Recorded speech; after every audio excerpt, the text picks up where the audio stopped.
शिक्षा नीति की कमजोरियों पर विजय मानकर ने उठाए सवाल। बिना संवाद और चर्चा के लागू शिक्षा नीति से देश नहीं बनेगा विश्व गुरु।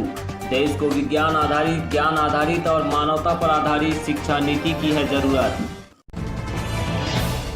नई शिक्षा नीति में कहा गया है कि कक्षा 5वीं तक बच्चे मातृभाषा या अपने करीब की भाषा के माध्यम से पढ़ाई लिखाई करेंगे, पर जब सुविधा संपन्न स्कूलों में अंग्रेजी माध्यम में पढ़ाई होगी तो क्या किसी से कहा जा सकता है कि वे अपने बच्चों को मातृभाषा माध्यम वाले स्कूलों में भेजें? यह सवाल उठाया है एपीआई के राष्ट्रीय अध्यक्ष विजय मानकर ने। उन्होंने एक सवाल के जवाब में कहा है कि नई शिक्षा नीति कुछ हद तक सही हो सकती है, लेकिन इसमें कुछ कमजोरियां भी है। खासकर अंग्रेजी को कंपलसरी नहीं करने से गांव, कस्बे और जंगलों में निवासरत बच्चे पिछड़ जाएंगे। इसके वजह से जो विदेशी विश्वविद्यालय भारत में आ रहे हैं उनमें वे ठीक से पढ़ाई नहीं करेंगे और ना ही आगे जा सकेंगे।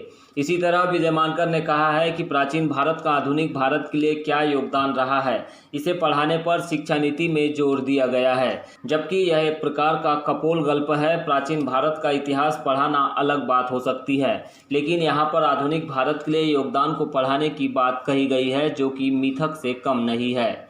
उन्होंने कहा है कि हमें प्योरली विज्ञान पर आधारित, ज्ञान पर आधारित और मानवता पर आधारित शिक्षा नीति को अंगीकार करने की ज़रूरत है। उन्होंने इसके अलावा भी सरकार की नई शिक्षा नीति में कुछ महत्वपूर्ण बदलाव की बात कही है।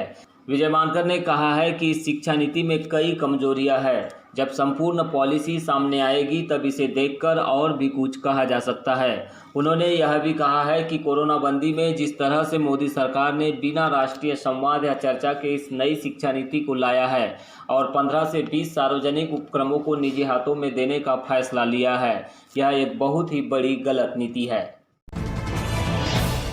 सर, मोदी सरकार नई शिक्षा नीति लाई है, इसकी तरफ आप कैसे देखते हैं? इसमें कुछ चीज़ें तो अच्छी है, जैसे फॉरेन यूनिवर्सिटीज़ भारत में आ रही है, एक वेलकम स्टेप है। लेकिन कुछ चीज़ें ऐसी है कि जो मैं समझता हूँ कि ज़्यादा जो है वो स्पष्ट नहीं है।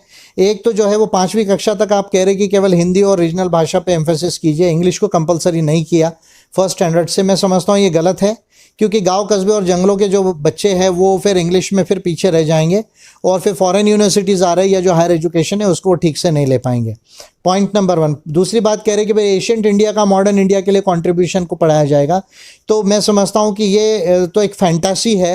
एशियंट इंडिया की हिस्ट्री पढ़ाना एक अलग बात है और एशियंट इंडिया का कंट्रीब्यूशन मॉडर्न इंडिया के लिए पढ़ाना, मैं समझता हूँ ये एक बहुत ज़्यादा मिथक सब्जेक्ट है।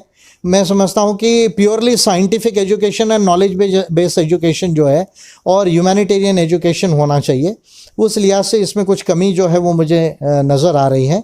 और तीसरी बात जो है फिर स्कॉलरशिप्स जो है और जो इंसेंटिव्स है वो SC ST OBC माइनॉरिटीज़ के या महिला है उनको किस तरह से दिया जाएगा, ये एक इशू इसमें जो है वो बहुत ज़्यादा क्लियर नहीं है। फिर जो टारगेट्स भी हैं, यूनिवर्सल एजुकेशन का टारगेट 2030 तक लिया गया है और 2050 तक जो है फिर हायर एजुकेशन का परसेंटेज जो है, अभी 2030 तक भी हम 50% जो है हायर एजुकेशन की बात नहीं कर रहे, जबकि हमको अभी 90% से ज़्यादा हायर एजुकेशन में लोगों को ले जाने की ज़रूरत है।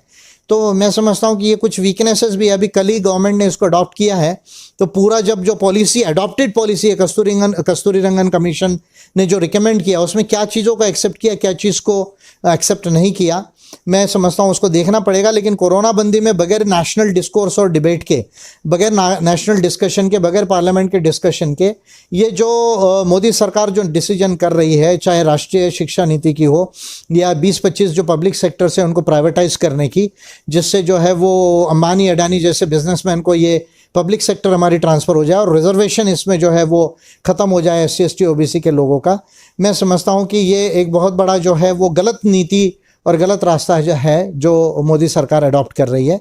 तो बैलेंस्ड है, कुछ चीज़ें इसमें अच्छी है, लेकिन बहुत सारी ऐसी चीज़ें जिसको देखने की ज़रूरत है।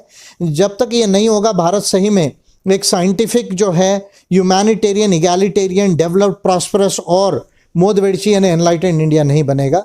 वैसा कंट्री और वैसा मोदवेड़ची गोंडवाना बनाने के लिए जो है वो शिक्षा नीति एक बड़ी डिफरेंट होनी चाहिए। मैं समझता हूँ कि इसमें वीकनेसेस है अभी भी।